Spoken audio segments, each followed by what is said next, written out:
Olá, hoje eu vou te apresentar esse livro aqui, ó, do Tony Robbins, Domine esse jogo, né? Dinheiro, 7 passos para a liberdade financeira.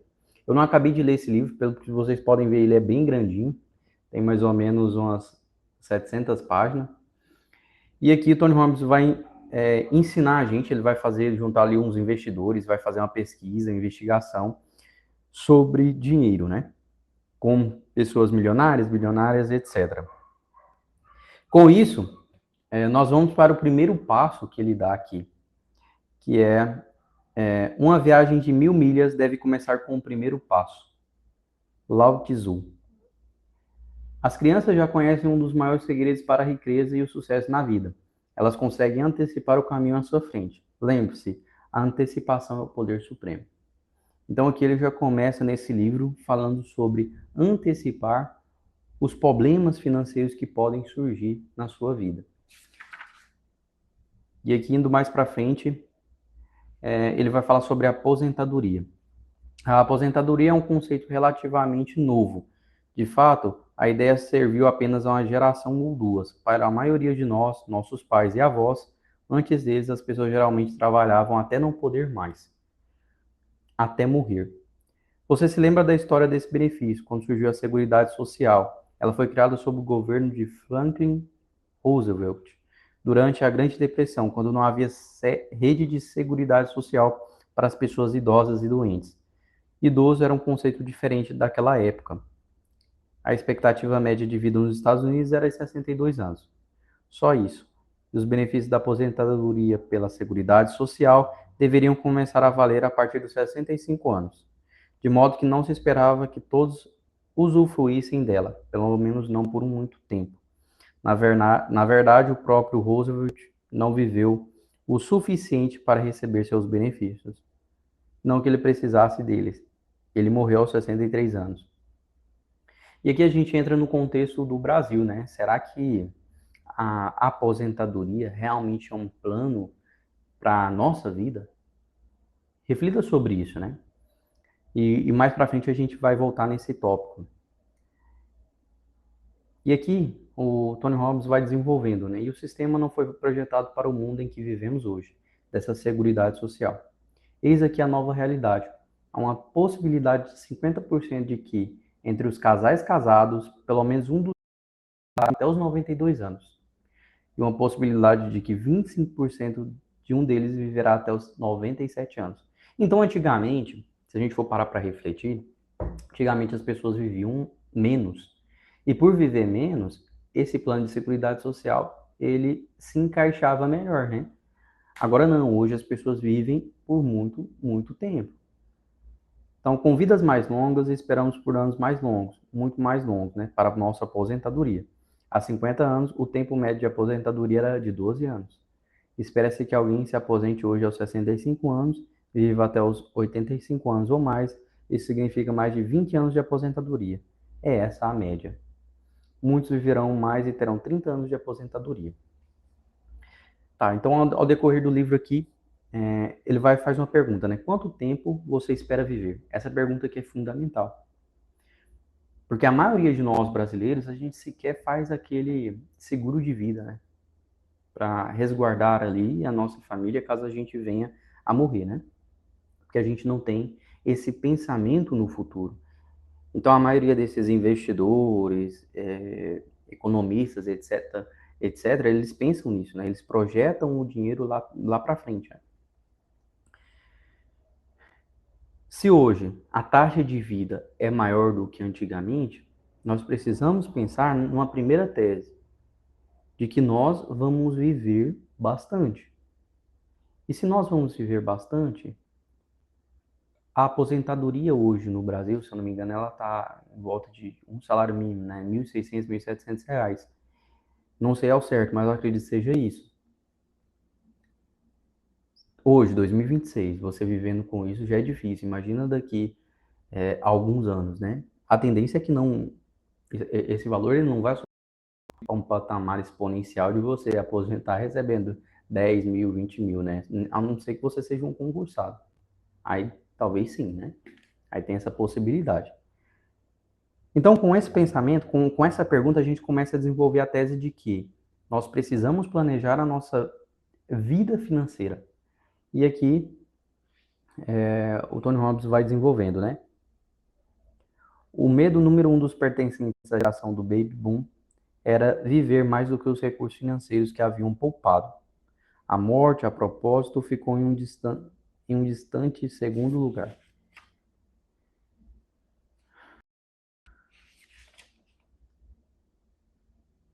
Mas o que acontece? Não podemos trabalhar se não quisermos trabalhar mais. A Seguridade Social por si só não será muito reconfortante em nossa aposentadoria. Com 10 mil representantes da geração do Baby Boom completando 65 anos todos os dias, e a proporção entre idosos e jovens ficando cada vez mais desequilibrada, talvez a Seguridade nem exista mais. Esse aqui é o ponto que eu queria falar para vocês. Talvez essa Seguridade, quando você chegar na sua aposentadoria, ela nem exista mais. Tem a grande chance, não vou falar 100% de certeza, porque não dá para ter essa, eu não tenho essa certeza, né? Mas 80%. Pelo menos a Seguridade, em 1950 havia 16,5 trabalhadores contribuindo para o sistema de seguridade social, para sustentar uma pessoa que receberia os benefícios. Agora, existem 2,9 trabalhadores por destinatário. Isso aqui é em relação aos Estados Unidos, né? Esse livro aqui, o Tony Robbins, ele mora nos Estados Unidos. Mas se a gente for pensar na proporção do Brasil também, é isso daí para pior, né? A taxa. Então, aqui já dá para vocês observarem que o plano de aposentadoria não é a melhor alternativa para a sua vida, para a sua vida financeira. Eu lembro que eu refleti sobre isso em 2024 ali, pro meio do ano, julho, agosto, eu refleti sobre isso e comecei a pagar um seguro de vida para minha família. Eu falei assim, caramba, se eu morrer hoje, estamos fodidos. Eu venho de família humilde, onde o meu avô, ele pega e junta latinha para vender, para juntar um trocadinho. Meu avô é como um pai para mim. Mas a minha família é uma família, assim, humilde, de escassez, né? Eu não tenho pais com herança, etc., né? Que pagaram uma faculdade para mim, ou que... Não, uma vida mediana ali, entendeu? Ninguém da família é estável financeiramente. O meu avô é um dos mais estáveis financeiramente porque trabalha para um caramba. Meu avô, ele tem Marte em Capricórnio e ele, cara, é loucura o quanto ele trabalha. Dia de domingo, segunda, cara, é de domingo a domingo. Então, vindo dessa ótica, né, de uma família com escassez, até o ponto onde eu falo assim, ó, se eu morrer hoje, eu não tenho nada. Eu não tenho nada para resguardar a minha família. E é um seguro de vida você contrata e deixa ali a sua família com um valor caso você vier a morrer, entendeu? Então é basicamente esse pensamento, um pensamento de projeção que a maioria dos brasileiros não faz. E aqui o Tony Robbins vai continuar. Ninguém é livre não sendo senhor de si mesmo. Essa é uma frase de Epíteto. Ninguém é livre não sendo senhor de si mesmo.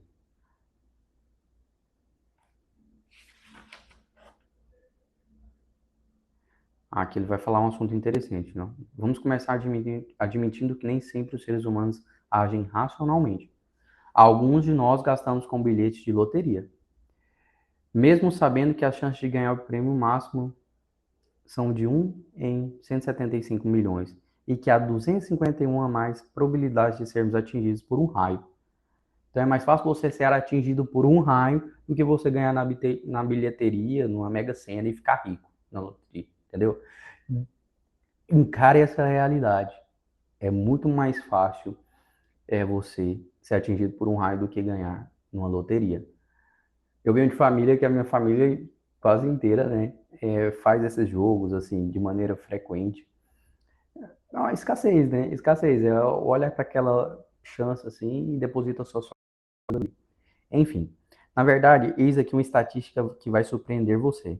Os lares norte-americanos gastam em média US$ 1.000 por ano em loterias. Minha primeira reação quando ouvi isso de meu amigo, um amigo célebre professor de finanças comportamentais, Eu falei, não é possível. De fato, participei recentemente de um seminário e perguntei ao público quantos já haviam comprado um bilhete de loteria. Em uma sala de 5 pessoas, menos de 50 levantaram as mãos. Se apenas 50 pessoas de um total de 5 estão fazendo isso, e a média de dólares, então há pessoas comprando ainda mais do que isso. A propósito, o recorde pertence a Singapura, onde os lares médios gastam 4 dólares por ano. Você tem alguma ideia do que 1, 2, 3, 4 dólares reservados e compostos ao longo do tempo poderia significar para você? E mais para frente ele vai falar dos juros compostos, né? O valor de você multiplicar o dinheiro investido. No próximo capítulo você vai descobrir que é necessário muito pouco dinheiro para garantir de meio milhão a 1 milhão de dólares a mais em sua aposentadoria, sem exigir quase nenhum tempo de gerência. Então, que não vai dar uma receita milagrosa, você vai ficar rico da noite para o dia. Não, ele vai dar uma receita para que você comece a fazer o mínimo. E mais para frente aqui, ele vai falar que você precisa, né? Você precisa, nesse livro aqui, você precisa pegar, e nem que seja 5%, 10%, e começar a guardar no seu salário. A primeira coisa que você precisa fazer é isso. Pensando na sua aposentadoria.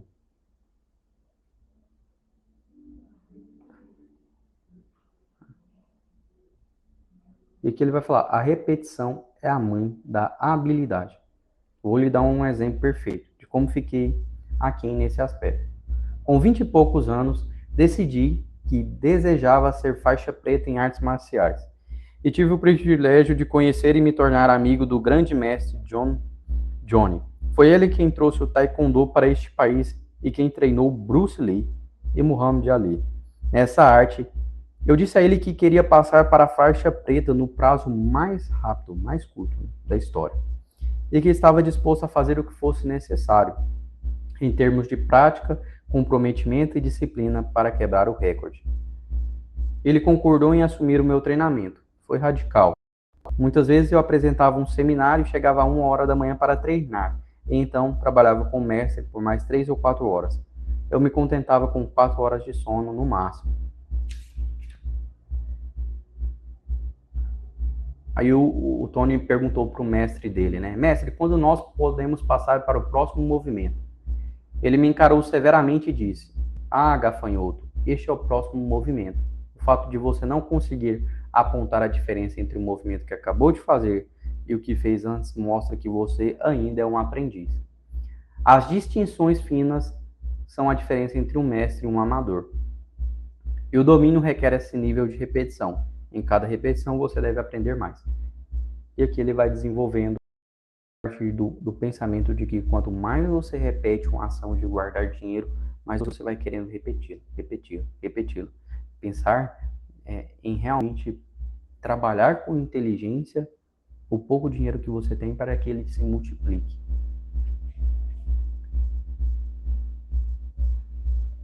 Você vai ativar o sistema de capitalização composta decidindo poupar uma parcela de sua renda e investir esse dinheiro com juros compostos. Você vai aprender a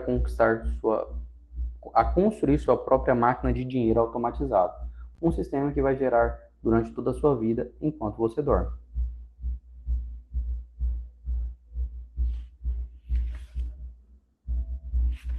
E aqui nós vamos pular mais para frente para entender como que a gente pode aplicar isso na realidade.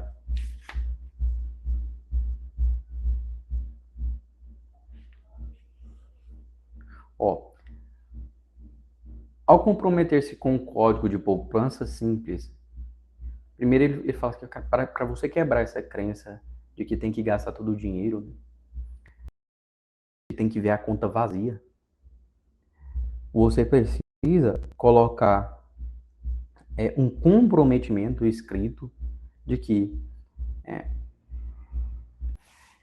esse código que você vai criar, ele se baseia em uma atividade simples, né? Você vai pegar ali um pouco de sua renda a cada pagamento e vai pagar a si mesmo primeiramente.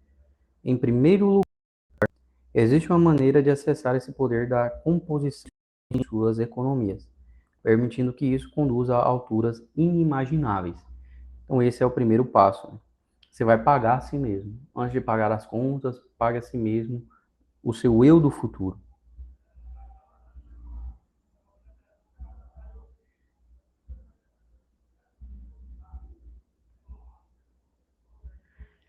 E aqui, ó, é hora de decidir se tornar um investidor e não apenas um consumidor. Esse aqui é fundamental, né? É hora de decidir se tornar um investidor e não apenas um consumidor. Para fazer isso, você precisa decidir qual a porcentagem de sua renda que vai reservar para você e sua família. Tente não pensar nas compras que você não pode fazer hoje. De preferência, concentre nos seus ganhos que vai colher amanhã. Em vez de sair para jantar com os amigos ao custo, digamos, de $50, por que não pedir 2 pizzas e alguma cerveja e dividir a despesa com o seu grupo? Troque um bom momento por outro. Economize cerca de $40 a cada vez e você vai avançar bastante nesse jogo. Então aqui ele vai ensinando como que você pode economizar também. Se você não quer trabalhar, tem que trabalhar para ganhar dinheiro suficiente para não ter que trabalhar no futuro, né? Ao contrário da sabedoria popular, conhecer não é poder, é um poder potencial. Conhecer não é dominar, executar é dominar. A execução vai superar o conhecimento todos os dias da semana. Paga você mesmo, primeiramente. Esse é o primeiro conselho dele. Paga você mesmo, primeiramente. Escolha a porcentagem, né? E execute isso de maneira fiel. A mãe da habilidade é a repetição. Quanto mais você repete, mais você vai ficando com cuidado em relação à sua vida financeira. Logo em seguida, para a gente já finalizando o vídeo, ele vai falar: o dinheiro não pode mudar quem somos. Tudo o que ele faz é ampliar nossa verdadeira natureza. Se você é mesquinho e egoísta, terá mais recursos para se tornar mesquinho e egoísta. Se é grato e amoroso, terá mais meios de agradecer e se doar. Então aqui fica um recado importante, né? Aqui o sentido de guardar mais dinheiro não é um sentido assim de ser mesquinho, né? Ou ser avarento. Não, é um sentido de se preocupar com as coisas que podem acontecer com você. É ter uma precaução, né? E logo depois, Tony Robbins vai falar que as pessoas mais ricas são as pessoas que às vezes mais doam dinheiro, que mais fazem obras filantrópicas, né? Tem ricos também que, porra, quanto mais dinheiro, mais a possibilidade também da gente se perder. Da gente se perder. Eu estava lendo um livro hoje, o Ortodoxia, e o Chesterton fala isso.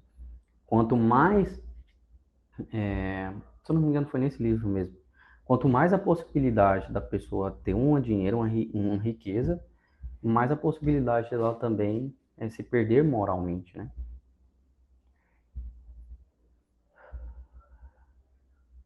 Então aqui fica o recado para vocês. Busquem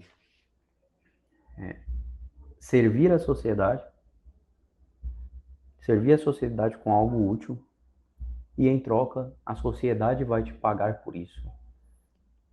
Se coloque à disposição de servir as pessoas, e em troca você vai conquistar riquezas por isso, né? As pessoas que ficam ricas, qual que é o diferencial delas, né? Para uma pessoa que recebe um salário mínimo, é que ela encontrou um meio de ajudar muito mais pessoas. Pensa no engenheiro, um engenheiro que faz um carro, ele encontrou um meio de ajudar uma família, de ajudar às vezes, pô, uma empresa que precisa fazer um transporte por um caminhão, entendeu? Então é basicamente isso. O engenheiro raciocinou fora da lá, fez um caminhão. A empresa, pô, beleza, isso aqui vai me ajudar a levar remédio, alimentos para as pessoas. E, consequentemente, esse engenheiro fica rico. Mas por quê? Porque ele encontrou uma maneira de servir melhor as pessoas, a sociedade. E aqui Tony Robbins vai dando alguns conselhos em relação ao dinheiro, né? Um dos conselhos para a gente finalizar o vídeo, ele fala, não busque a segurança, né? Busque força. A primeira necessidade humana é a necessidade de certeza. É a nossa necessidade de nos sentirmos no controle de saber o que virá a seguir para que possamos nos sentir seguros. É a necessidade de conforto básico, de evitar o sofrimento e o estresse, e também de criar prazer. Quanto maior a necessidade de certeza, menos risco você estará disposto a correr ou suportar do ponto de vista emocional. Mas e se você tiver certeza de tudo o tempo todo? Se você soubesse o que iria acontecer, quando iria acontecer, como iria acontecer? Se você soubesse o que as pessoas iriam dizer antes de elas dizerem, como você se sentiria? No início, você se sentiria extraordinário, mas no fim, como ficaria? Completamente entediado se nós tivéssemos no controle de tudo. É exatamente, eu até coloquei aqui, ó, é exatamente isso. A dúvida se torna combustível e dá para continuar tentando. Aqui, ó. A dúvida, não sei se está dando para dar um zoom aí, mas a dúvida, ela se torna combustível e dá pressão para continuar tentando. Eu não sei se eu vou montar uma riqueza, um patrimônio grande. Eu tenho a certeza de que eu posso fazer hoje, tentar, né, fazer as habilidades para que isso aconteça no futuro.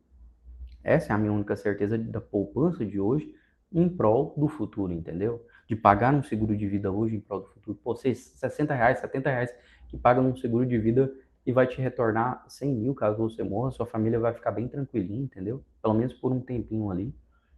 Vai ficar mais estável, um pouco, né?